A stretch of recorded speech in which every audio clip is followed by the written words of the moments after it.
Bismillah, alhamdulillah, wa salatu wa salam ala Rasulullah wa ala alihi wa sahbihi ajma'in, ashhadu an la ilaha illallah wa la sharika lah wa ashhadu Muhammadan abduhu wa rasuluhu ma ba'd. Assalamu alaikum. My name is Yusuf. Can you say Yusuf? Let me say Yusuf. Yeah, very good. I wish you'd teach my wife. She keeps mispronouncing it. She calls me useless.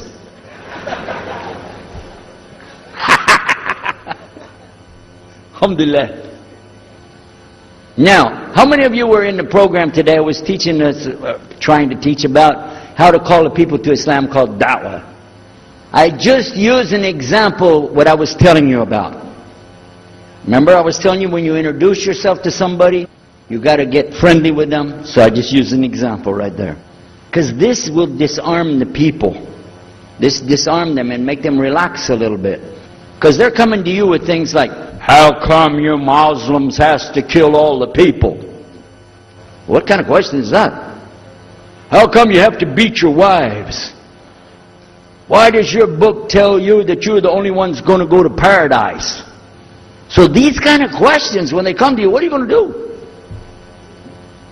So the first thing, as we said in the program, and I hope, by the way, if you didn't join us today, join us tomorrow. But when we're doing it, you look through the schedule. I'm not going to get into that, but just look through the schedule and join us for this whenever we're talking about the da'wah. Because part of giving da'wah is you. And if the people aren't buying it, they're not going to listen to what you got to say. So you got to soften them up a little bit. Got me? Okay, where are we? The subject tonight is the subject of priests and preachers entering Islam. And often people ask me, we heard about you used to be a priest or something and you came into Islam, so, tell us about it. We want to know, how does that happen? And it's not just Muslims who want to know. Non-Muslims would like to know the story too, because they feel like, you mean you didn't understand? I mean, you were a priest, you didn't understand about Jesus? Come on, man! So, it's a topic that I talk about a lot. The first thing I have to do is clarify a couple of points. I was not a priest. In the English, we use the word priest to mean somebody who is in the Catholic Church. If you're not from the Catholics, if you're from the Protestants, then you don't use that term. We usually use the term, for instance, pastor, minister, preacher, reverend, and these are some of the titles. We came up with an awful lot of them because that's the way humans are, right? Give ourselves titles. So, I was a preacher and a minister of music. But it doesn't really matter, but just if you're talking to a Christian and you say a priest, he's going to say, oh my God, how is that? And when they find out, oh, you weren't a Catholic, well, that's a lie then, you weren't a priest. So I want to clarify that. As a matter of fact, I will tell you in my own estimation, I'm probably the least of the factions within this equation. Because there were so many other people that came into Islam the same time I did. That's why it takes a little bit of time to tell the story. But they asked me to tell it tonight, so we're going to do that. But I want you to listen carefully to realize what goes through the mind of a person that's not Muslim. Okay? And I usually start out by telling people that my father and I were both ministers, and both of us were also businessmen. In the reverse order. We were business first and preacher second. Got me? Because, well, as they say, business is business. And that's exactly how it worked. We operated mostly in Texas. We had a place in San Antonio, Houston, and also in the Dallas area. And we were very concerned about Christian conditions. So my father started something called Concerned Christian Centers. And basically, if you look at it from a material point of view, it was a place to sell stuff. But what we would do is take consignment things in. People could bring things into us, and then we would sell it and keep part of the money. And keep a lot of the money. But anyway, they would bring in what they make with their hands, arts and crafts. And a lot of old women, they like to sit around and make things, then they give it to us. And this helps the church, which is called the church, and then it helps them as well. So it became like business and religion tied together, and that's very common in our country. At one point, my father told me, we're going to start doing business with a man from Egypt. Well, I said, well, this is great. International. It sounds good. We can put this in our business card. We're international. He said, and this man, he's from Cairo, Egypt. And that's where, if you know, they have the Nile River. They have those big pyramids. They have the Sphinx, Abu Hul. You know, they got everything. I'm saying, oh, this is good. He said, and he's a Muslim. I'll never forget it. I've told the story many times, but it's just like it happened yesterday. I'm standing in between the kitchen, in the dining room and the living room area. You know, like this when we're talking, and I just stopped like this. I said, what? A Muslim? No way. No way do I want anything to do with that. Dad, come on, you should know better than anybody. Because we were linked in with other preachers. My father supported people like Pat Robertson. Huh? You know him? Pat Robertson? And Oral Roberts. He's not very popular anymore, but he used to be real strong. And his ministry up in Tulsa, Oklahoma. In addition to that, people like Benny Hinn. I don't know if you heard of Benny Hinn. He's coming over this way, so look out. And there's many of them. John Hagee, and the list goes on. Jerry Falwell, Jimmy Swaggart, some of the names, maybe you heard those before. We know these people. We know all about them. All about them. Okay? So at one point, here I am standing there talking to my father about a Muslim. These are the enemies of God. This is what we've been taught. These same people, I just mentioned their names, in their preaching on the television and so on, this is what they teach. Muslims are no good. Now it just became Muslims are terrorists, but back then, you know, we didn't reach that level yet. We were still just kidnappers, hijackers, you know. They said that Muslims don't believe in God, that they're worshiping a black box in the desert, and they kiss the ground 5 times a day. Now that's what we know, man. So here's this Muslim going to do business with us. I told my dad, no way, I'm not going to do it. And he insisted. He said, I want you to meet this man. He's very nice. And I said, I don't want to meet him. I never am like this, by the way. But on this case, I said, no. That's one thing I'm going to stand firm against. We're not going to do it. He said, I want you just to meet him. I said, all right. I'll do it for you. But I'm going to do it my way. I'm going to go to church. And it's going to be on Sunday. When I come out of the church, I'm going to have my Bible under my arm. I'm going to have the salib. I used to carry a big cross. I'm going to have my cross with me. And I'm going to have my hat that says Jesus is Lord. And I'm going to have my wife, born-again Christian, with me. And we are going to get this demon, devil, infidel, Muslim. And we're going to show him Jesus. Now, this is a true story, by the way. So I got up that morning on Sunday and I was thinking, man, you know. We went to church. Strangely enough, the preacher was preaching out of the Old Testament about salvation coming at the time of David, which really puzzled me because according to Christianity, it's coming through Jesus. And it really, that opened the door for me, but that comes up later in the story. Why was he saying there's salvation before Jesus? That's interesting. Now, when I get there to my father's store, I'm looking around, you know. I'm looking for somebody wearing, you know, a long white robe and some kind of black, you know, thing over that with a long beard. And I guess I was looking for me, wasn't I? Anyhow, when I get in there, I don't see this guy. By the way, imama, sword, everything. Ayatollah Khomeini, maybe. This is what I have pictured. I said, where is he? I'm ready. My father said, he's over here. I said, where? said, here. This is a normal guy. He was normal. He didn't have a beard. He didn't have any hair at all. How do you do? I told him my name. He introduced himself. His name is Muhammad. I said, how do you do? After the niceties of hello, how are you, how's everything, I said, do you believe in God? He said, yes. Oh, yeah? Sure. He said, yeah. Abraham? Yeah.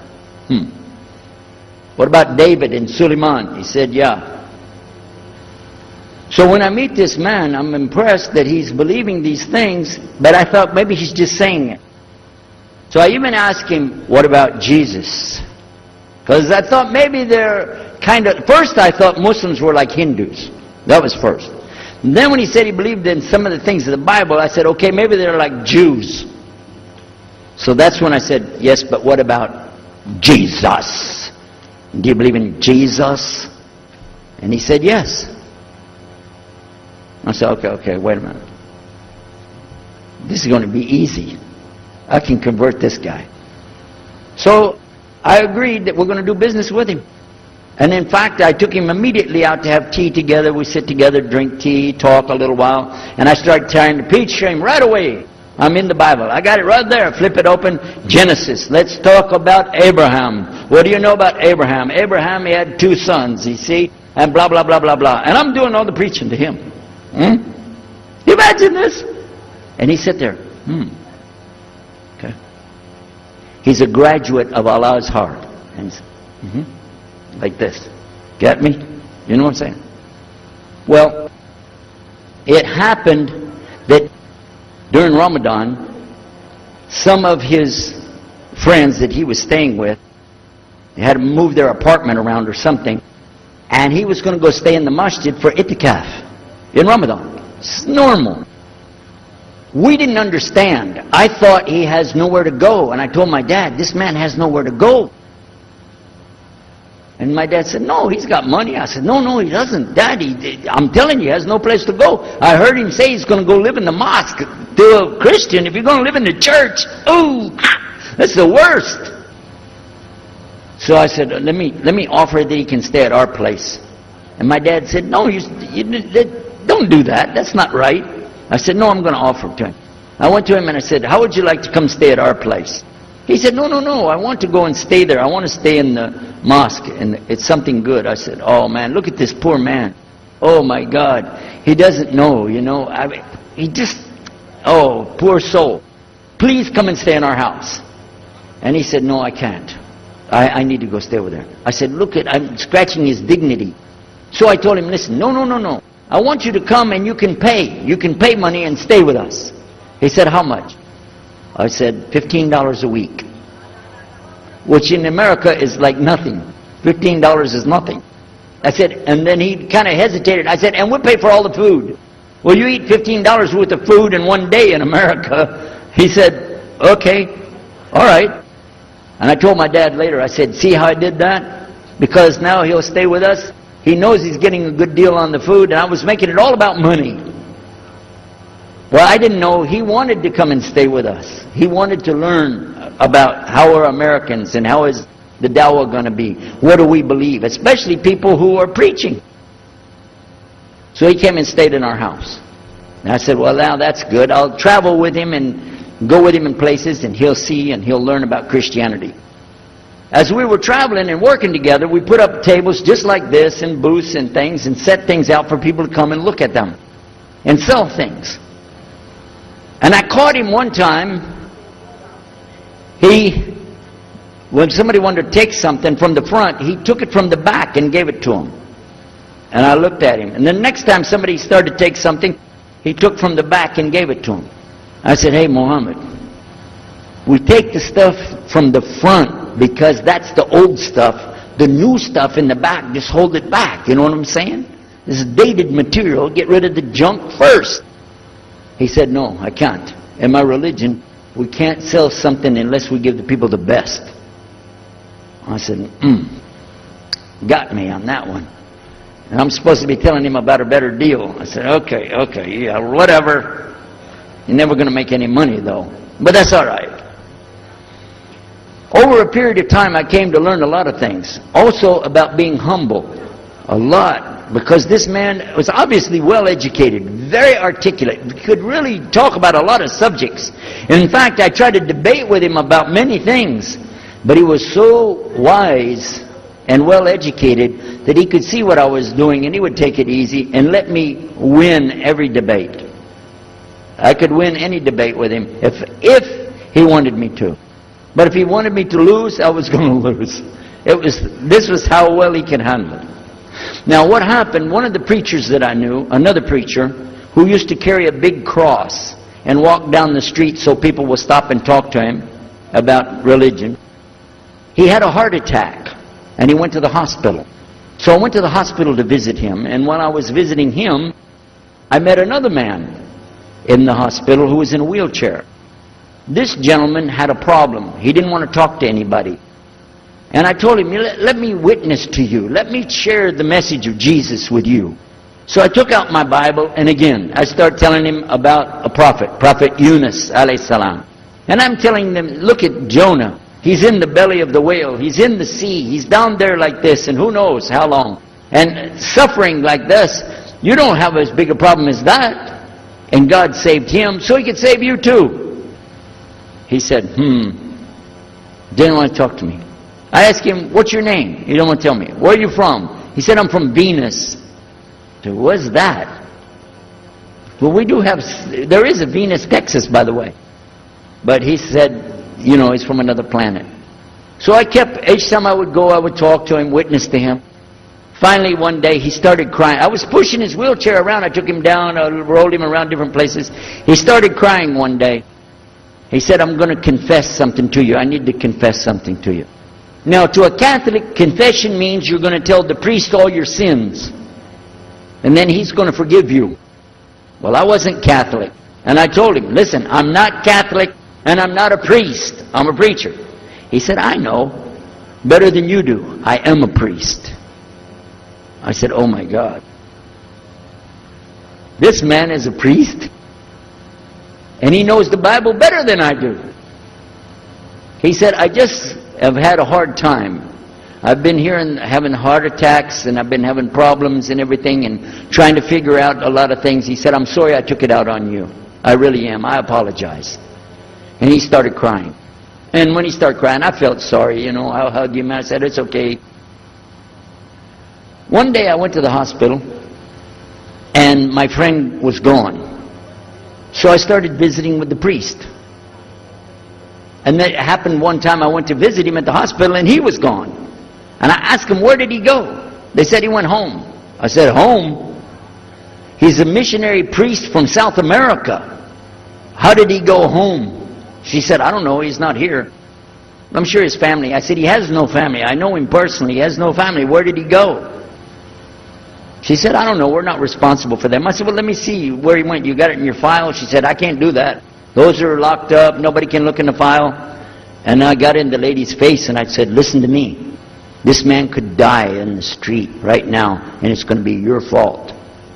And you're going to get sued because I'm going to sue you for him. She said, okay, his folder's over there, but I'm not going to watch. I went over and I looked for it, got the address where he went. Sure enough, he was in a place where they put people that have no place to go, a shelter. So I went to the shelter and I found him. He was still on crutches. He saw me, he started crying again. He said, please get me out of here, get me out of here. I said, okay, come live at my house. Now, I told you the story so you can see something. Now look, I have 2 visitors in my house. One is a Catholic priest. The other is a Muslim. And I'm thinking I can get the Catholic priest and convert him to be a Protestant. At the same time, I'm going to catch the Muslim and bring him over to Christianity. High aspirations. But it didn't work. Some strange things began to happen. We would sit around the table at night to discuss what is the Bible and what's the salvation. My father has a Bible. It's called King James Version of the Bible. Most of you probably heard about it, especially any students of Ahmadiyyat or Zakir Naik. You've heard about King James Version of the Bible. But I work out of a different one that I've had since 1953. It's called the Revised Standard Version. And it says in it, King James Version has grave mistakes, grave errors, defects in it. It's what it says. So I began to preach out of mine, which doesn't match. And my father said, no, it's this way. I said, no, it's this way. Now my wife comes up with her Bible from Jimmy Swaggart. It's called The Good News for Modern Man. Okay? Totally different. It's written in modern vernacular. You can just, say anything you want to with it. You don't even recognize the Bible anymore. The Catholic priest, he's got another Bible. An older Bible with 73 books. We're working out of 66 books. And his is not even the same in the verses. It doesn't match up at all. And I never even knew about this subject until then. And he's saying this, and I'm saying that. My father's saying something else. My wife's saying something else. And all the time, Muhammad the Muslim is sitting over there like this. So we asked him. I guess it was me asking him. I said, well, how many versions of your book, your Quran, do you have? He said, the Quran has no versions. There's only one. It's original. It's in the Arabic language. ذَلِكَ الْكِتَابُ لَا رَيْبَ فِيهِ. This is the book that has no doubt. Huda lil-muttaqin. It's guidance for those who have taqwa for Allah. This shield or taqwa that you have to have between you and Allah subhanahu wa ta'ala. And only certain people are going to get the huda, hidayah, dina, from this Quran. These people that have the taqwa. So when he's telling us that the Quran is one, I'm going, huh? And it's in the original language, we still have it. You know what I was thinking? He's lying. I was sure he was lying because he could see the problem we were having, and he just sat back and made that up. But I don't know Arabic at that stage, so I don't know what to say. Maybe, I don't know.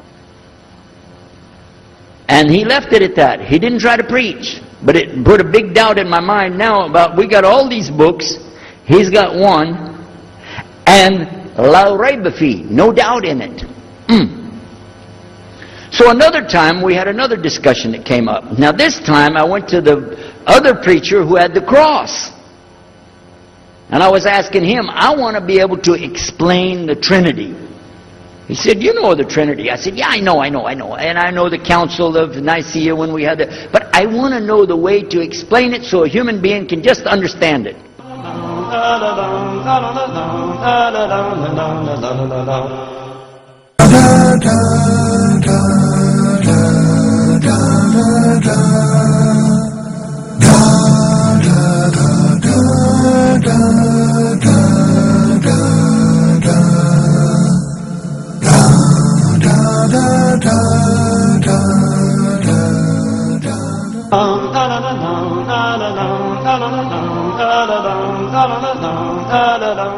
Said, okay, it's like an apple. Just take an apple.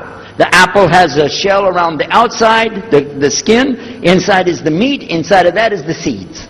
Okay? 3 things, 1 apple. That's the way. I start going back. I'm going to tell this Muslim about the Trinity. But on the way, I remember his arguing with me, his way of debating with me. I said, no, he's going to tear me apart. As soon as I say seeds, he's going to say there's more than one. So it could be 7 or 8 or 9 or 10 gods all rolled into one. No. It's got to be special. It doesn't work like that. Let me go back and try again. So I went back to him. I said, what if he says there's more than one seed in there? He said, okay. I said, and besides, it could have a worm running through it. Then that would make it go up another notch. What can I do about that? He said, okay, forget the apple. I said, okay. It's like the babe, the egg. Use the egg. The egg has a shell. Inside of the egg is the white. Inside of the white is the yellow. 3, 1 egg. That's it. That's good to go. Now I start going home again, and it hit me. Wait a minute. The egg could have a double yolk. God becomes 4, just like that. Plus, it could be rotten. I'm not going to ask him again. So at the market one day, I saw a man, and I was talking to him because I was listening to some things that Muhammad had told us about the belief in Islam, Allah is one. And so I was telling this guy, I got some doubts about the Trinity. He said, you a preacher, you have doubts? I said, yeah, it doesn't make any sense. It doesn't make any sense. How could 3 be 1? He said, okay, look. You see me? I'm one man. I said, yeah. See my wife? Yeah. It's one person. Yeah. See my son? Yeah. 3. 1. One family. It's the family of God. Use that. I said, there you go. The family of God. You don't get very far on that one, and you realize right away they could have another kid just like that. But worse, they could get a divorce. You want a God that can get a divorce? Huh? In Texas, if you get a divorce, your wife gets the cars, house, your retirement check, your 501, your Keogh plan. She's going to get your computer and even your email. You got nothing left. And I don't want a God that can have a worm in it. I don't want a God that can be rotten, and I don't want a God that can get a divorce. I want to explain this Trinity the right way. Sure enough, the subject came up, Trinity. There we are. Now here's the priest trying to talk about the Trinity is like an apple. I'm going, you don't go there. And then he's egg, don't worry about it. The family of God, forget about it. I know what's going to happen. So we ask Muhammad, we say, okay, what do you say about God? What do you think he said? أعوذ بالله من الشيطان الرجيم بسم الله الرحمن الرحيم قل هو الله أحد الله الصمد لم يلد ولم يولد ولم يكن له كفوا أحد. And he explained it something like this. Say he is Allah, the unique, not like anything else. He's eternally sought after by his whole creation, but he doesn't need the creation. He's not the father of anything. He's not the son of anything. He's not like anything. And he is unique. Ahad. Boy, that's exactly what I already think, but I can't admit that. That sounds too easy. But plus in the Quran, Allah subhanahu wa ta'ala tells us to tell the Christians, don't say 3. Here's a little point. I'm going to go out of the story for a minute to show you something. Nowhere in the Old Testament, the Torah, or the Zabur, the Psalms, or the Injil, which is the New Testament, nowhere in the Bible do you find the word Trinity. Not once. Not once is the word Trinity. But it's in the Quran. We have it in the Quran. It says, Thalath, tell them not to say Trinity. Oh! But they don't have it, and Allah said, don't say it. Guess what else? The word Bible is not in the Bible. Bible is from Greek. It means biblios or book. Book. But it's in the Quran many times. Is it? Kitab. Book. Ahl Kitab. People of the book. So we found in the Bible a shortage. They're talking about it, but the Quran is explaining it. I found actually in the Quran, I can explain the Bible much better because it gives me the things I didn't know how to explain. So then in my mind, look what I did. I started realizing what he was saying was true, but I never admitted it. Instead, I was taking this and mixing it. And when I would go give my next talk, I would say, so and so and so, and I would use what I learned from the Quran to explain what's in the Bible. Some of the people liked it, but some of them didn't. Because when I began to talk about salvation being based on what? And the Bible tells you in there, there's no Savior except God. It says it real clear. Jesus is not your Savior, God is. When I found that, I said, okay, let me try another way to explain that. Each thing as I would learn it, I'm trying to change how I'm presenting the thing. It still doesn't dawn on me, I need to do something. But I could see for sure God is only one, and that, so I totally forget the Trinity thing. My dad never did believe it anyway, so he had no problem with it. Now we come to some new thing. The priest asks the Muslim, can I go to your church with you? The mosque. He said, sure, come on. Well, he went, and they came back. So he took the priest aside, come here. What do they do? What do they do in there? Tell us, what did he do? Do they like kill some animals, or what do they do in there? He said, no, they just stand there like this, and they pray, and they leave. I said, what? They pray and leave? He said, yeah. Okay, what kind of music do they have? He said they didn't have any music. No music? How in the world are you going to worship God without music, man? So I asked him, Muhammad, you guys don't have any music? He said, no.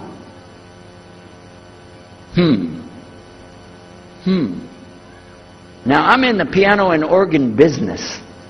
I said, how many mosques are there in the world? He said, millions and millions and millions of them. And I said, none of them have a piano. He said, no. Any of them have an organ? He said, no. Oh, man, I can get rich. Just introduce some music to these guys, put it in there, you know, bound to be. I said, do the Arabs have any music? He said, oh, Arabs have music. I said, boy, I got it figured out, boy. I can see my next $1 million coming right straight up at me, you know. So then the priest asked again another time, he wanted to go back to the masjid again. He went, this is middle of July, 1991. He went to the masjid with him again. And by the way, this masjid, Sheikh Mohammed Jabali knows it very well, is on Medina Drive in Arlington, Texas. And that's where they were going to, because we were living in Midlothian, just south of Oak Cliff and south of Dallas. So they didn't come back. All night we're waiting. What happened? Very late they came back. And when he came in, I looked. There's Muhammad. I recognize him. Who's the guy with him, though? He's wearing a white jalabiyah, white dress like this. Has a white pillbox cap on his head. And I looked at him and I said, Pete. His name was Father Peter Jacobs, but we're not, you know, Catholic, so I don't have to call him Father. I said, Pete, did you become a Muslim? He said, Ashhadu an la ilaha illallah, Ashhadu Muhammad Rasulullah.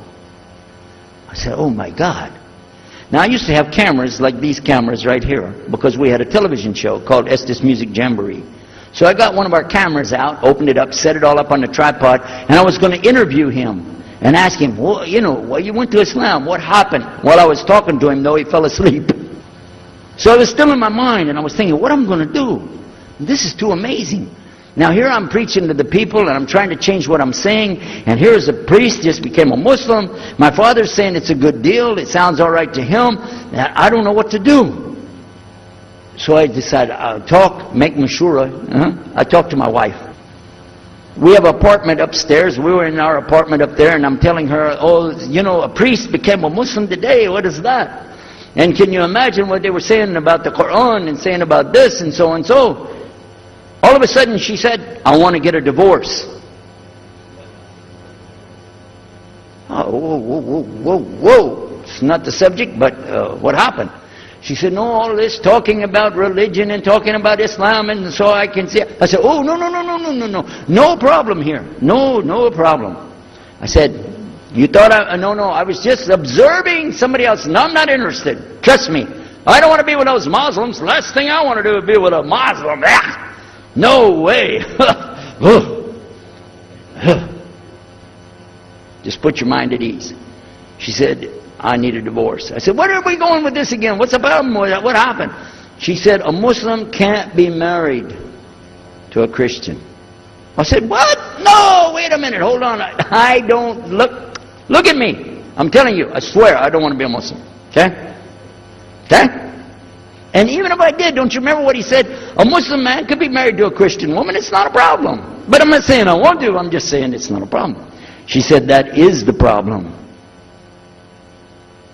A Muslim woman can't be married to a Christian man. I want to be a Muslim, so I need a divorce. I'll never forget, I was sitting right on the edge of the bed, just sitting there, you know, and I almost fell over. I said, at last, I can tell the truth. I can say it. I didn't realize that she liked the idea. I was afraid. I said, okay, the good news is, I too want to be a Muslim. You know what she said? I don't believe you. I said, no, really. I was just saying that because, you know, but for sure, just so you know, I want to be a Muslim. I've been thinking about it. I want to be a Muslim. We're both going to be Muslim. Alhamdulillah, it's going to be great. Right? You know what she said? I don't believe you because you're either lying right now or you were lying 5 minutes ago when you said you didn't want to be a Muslim. And either way, I don't want to be married to a liar. So get out. So I started leaving. I'm walking down the stairs of the apartment. I'm down to my father's part. I said, wait a minute. Where am I going to go? This is my father's house. I just got thrown off of my own property. What happened here? So I went to get to Muhammad and I woke him up. I said, come, you and me, we got to talk. Come with me. And we went outside the house and we walked those country roads in Midlothian, Texas until the time for the dawn, the sun to come up at dawn. And all that time I talked to him about what's it like to be a Muslim, how do you have to believe, what do you have to do. Let me hear all of it now. And no more playing a game. I'm not debating, I just want to know. Just tell me. Just tell me what's Islam. I need to know what I need to do. And he told me everything and I realized this is it. I got to make a decision. This is a big deal though. And he told me, okay, this is up to you. You have to go make a choice for yourself. I can't help you. I said, oh my God. So when he was praying Fajr, I decided, I've been watching this man praying this direction with his head on the ground. It's so beautiful to see a man humble himself, put his head on the ground to the Rabbil Alameen. I said, oh my God, let me try that. So I sneaked off somewhere where nobody could see me, illallah. And then I found a place, a board there, you know, and I bowed down on the ground and I put my head down on the ground on that board there. And by the way, I'm pretty good at speaking, especially in prayers. I used to make so long a prayer, they wouldn't let me say the prayer at Thanksgiving because the food would be cold. Okay? So, but I put my head on the ground and only these words came, no more words, just this. Oh God, guide me. That's it. And I was thinking, well, I got to say more than that. Nothing. Oh God, if you're there, guide me. That's it. After a while, I sat up and I looked around. There wasn't any fancy rainbow. It wasn't birds flying around. There was no big signs from above. There was no music, angels, harps, nothing like this. It was just a cloudy day in Texas. But inside, I could realize I had to make some changes. To me, that's what I need to do. There's the problem, it's inside of me. Within a few minutes, it became clear what I needed to do, and I had to develop an idea of how to pull this off. I talked to my wife, I talked to my father, I made a bath, and at 10 o'clock that morning, in Midlothian, Texas, I went in front of this man named Muhammad, and this new man named Yahya, who used to be the priest, and I said, Ashhadu la ilaha illallah. Wa ashhadu Muhammad Rasulullah. Immediately after that, my wife did her shahada. Ashhadu la ilaha illallah. Ashhadu Muhammad Rasulullah. A few months later, my father did his shahada. Ashhadu la ilaha illallah. Ashhadu Muhammad Rasulullah. Step by step by step, we saw so many people enter into Islam.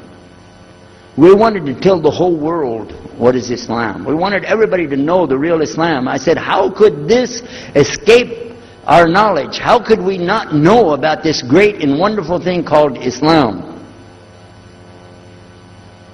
And it looks like all we got to do is just tell the people. I went to the imam of the masjid there and I told him, let's tell the people. Then I found out something else about us as Muslims. And that's why we've got this convention here right now. This is why we have the exhibition. So you're going to use this week to learn how you can become, inshallah, the best Muslim you can be, and how you can show the real Islam to the people that are not Muslim. This is your duty. This is your duty. This is your language. This is your people. Just as it's my duty to give the message to my people and my language. And so the same way, it's your duty to give the message to your people. Allah will not ask you if they made shahada, but He will ask you if you delivered the message.